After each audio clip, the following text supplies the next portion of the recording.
Hello बच्चों, आज हम कक्षा 7वीं का पाठ 4 बातूनी पढ़ेंगे।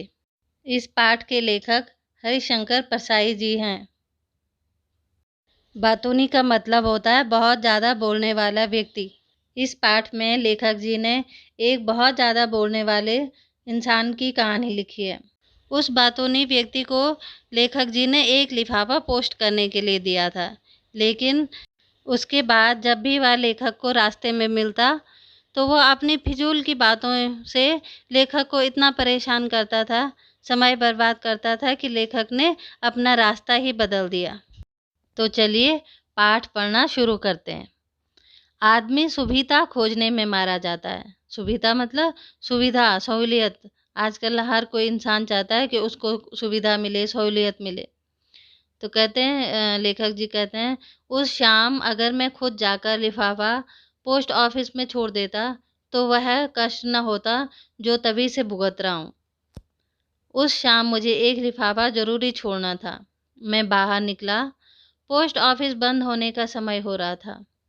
सामने से एक सज्जन, बाद में इन्हें मैंने कभी सज्जन नहीं कहा, तो कहते वो सज्जन साइकिल पर जाते दिखे, मतलब वो कहीं जा रहे थे। मैंने उन्हें रोककर कहा, ज़रा एक लिफाफा लेकर इस कागज़ को उसमें रख कर यह पता लिखकर डाक में छोड़ दीजिए। तो उन्होंने क्या कहा, सहर्ष। सहर्ष मतलब हाँ हाँ क्यों नहीं, मतलब खुशी से। बस उनके सहर्ष ने मेरा हर्ष तभी से जो छीना है वह तो आज तक वापस नहीं मिला।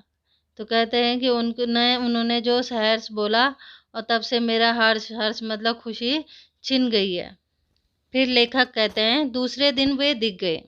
तो मैंने पूछा, वह चिट्ठी डाल दी थी? मतलब वो उनसे पूछ रहे हैं।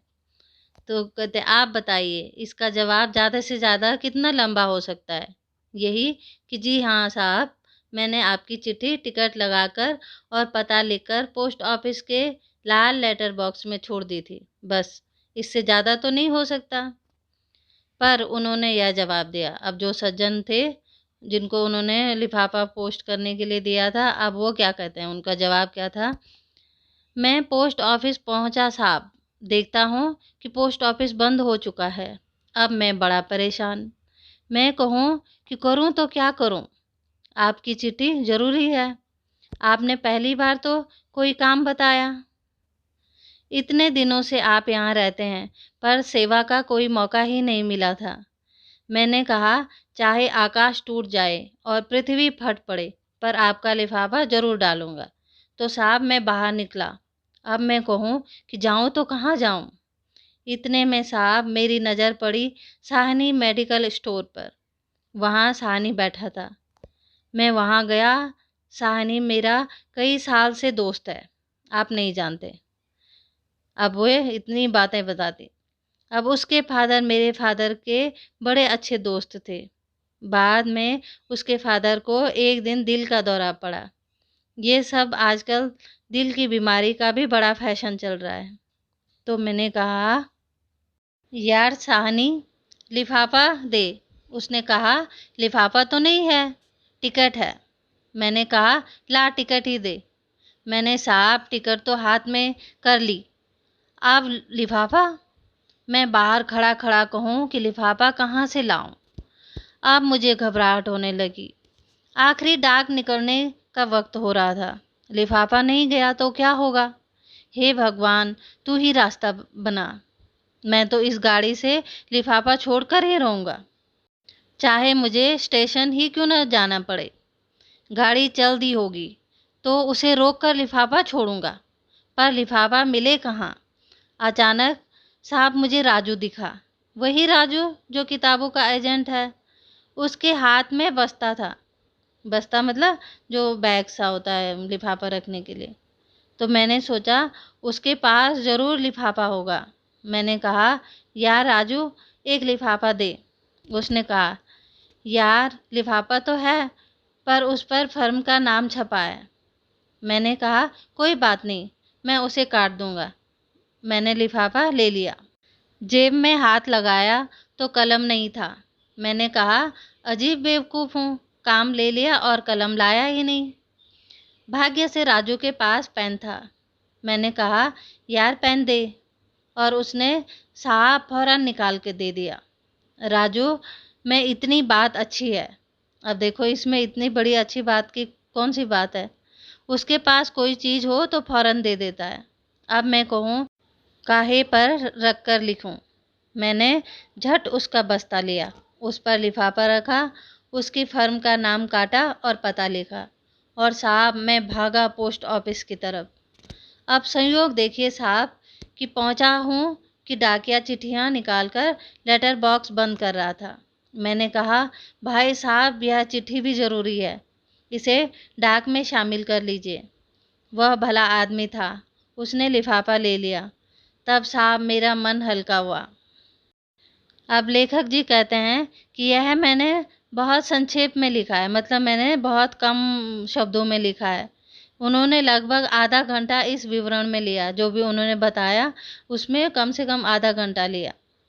तो कहते हैं मैंने कसम खाई कि कभी इनसे कोई काम नहीं करवाऊंगा, मगर जितना पाप कर चुका था उसका फल तो भुगतना ही था। मेरा काम करके उन्होंने मेरे ऊपर हमेशा के लिए अधिकार जमा लिया था। रास्ते में उनका घर पड़ता था, मैं निकलता और उन्हें दिख जाता तो वे बहुत खुश होकर मुझसे पूछते, कहाँ जा रहे हैं। मैं नहीं समझ पाता कि आमतौर पर लोग क्यों पूछते हैं कि आप कहाँ जा रहे हैं। वे क्या पुलिस के आदमी हैं या खुफिया विभाग के, या चाचा होते हैं कि जानना चाहते हैं कि तुम कहाँ जा रहे हो। यह असल में आदमी को रोककर बात करने की भूमिका है, मतलब वो बस कुछ बात करना चाहते हैं इसलिए ऐसे ही पूछ लेते हैं कहाँ जा रहे हैं। जिसे जल्दी जाना है वह भी होशियारी करता है, कहता है कहीं नहीं, ऐसे ही, और आगे बढ़ जाता है। क्या सवाल है, कहाँ जा रहे हैं, और क्या जवाब है, कहीं नहीं, ऐसे ही। मगर लोग पूछते ही हैं और लोग जवाब भी देते हैं। मैं जब रुक जाता और कहता यूं ही ज़रा सिविल सर्जन से मिलने जा रहा हूँ, बस वे मुझे पकड़ लेते। अच्छा, डॉक्टर गुप्ता से? ये हमारे चाचा के बड़े अच्छे दोस्त थे। नागपुर में पास पास बंगला था।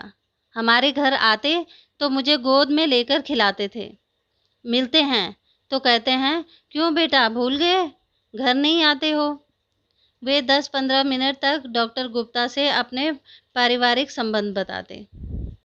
अब लेखक कहते कि कभी मैं कहता प्रोफेसर तिवारी से मिलने जा रहा हूँ तो वो क्या कहते अच्छा अच्छा तिवारी जी से मिलने, हमारे फादर इन लॉ के वे बड़े पुराने दोस्त हैं, दोनों साथ पढ़ते थे, अभी भी वे हमारे प्रति प्रेम भाव रखते हैं। कभी मिल जाते हैं तो कहते हैं कभी घर आओ। मैं किसी का भी नाम लेता वह उसके चाचा, मामा, ससुर या पिता का दोस्त निकल आता और वे 10-15 मिनट उसके संबंधों के बारे में बताते।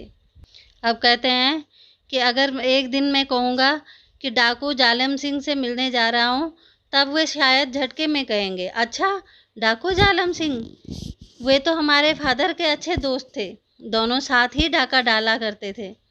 जालम सिंह ने तो मुझे गोद में खिलाया है। फिर एक दिन कहूँगा भगवान से मिलने जा रहा हूँ, तो वो कहेंगे भगवान से, अच्छा अच्छा, वे तो हमारे चाचा के बड़े अच्छे दोस्त हैं, दोनों स्वर्ग में साथ काम करते थे। मेरा नाम उन्हें बताइए, वे पहचान जाएंगे, मुझे तो भगवान ने गोद में खिलाया है। तो कहते हैं ये जो बातूनी होते हैं वो कुछ भी बातें बना सकते हैं। अब अपनी हालत ऐसी है कि उस रास्ते को छोड़कर करीब आधा मील का चक्कर लगाकर जाता हूँ। एक दिन वे बाजार में मिल गए, कहने लगे आजकल आप दिखाई नहीं देते। मैंने कहा बाहर निकलता ही नहीं, घर में ही रहता हूँ। तो उन्होंने पता क्या कहा, अच्छा तो फिर घर पर ही दर्शन करूँगा। मैं कहकर फंस गया। अगर वे घर पर दर्शन करने आ पहुँचे तो घंटों बैठेंगे। सोच विचार के बाद यह तय किया कि मैं फिर उनके घर के सामने से निकलना शुरू कर दूं, वहीं दर्शन दे दूं, ताकि वे घर पर दर्शन करने ना आ पहुँचे।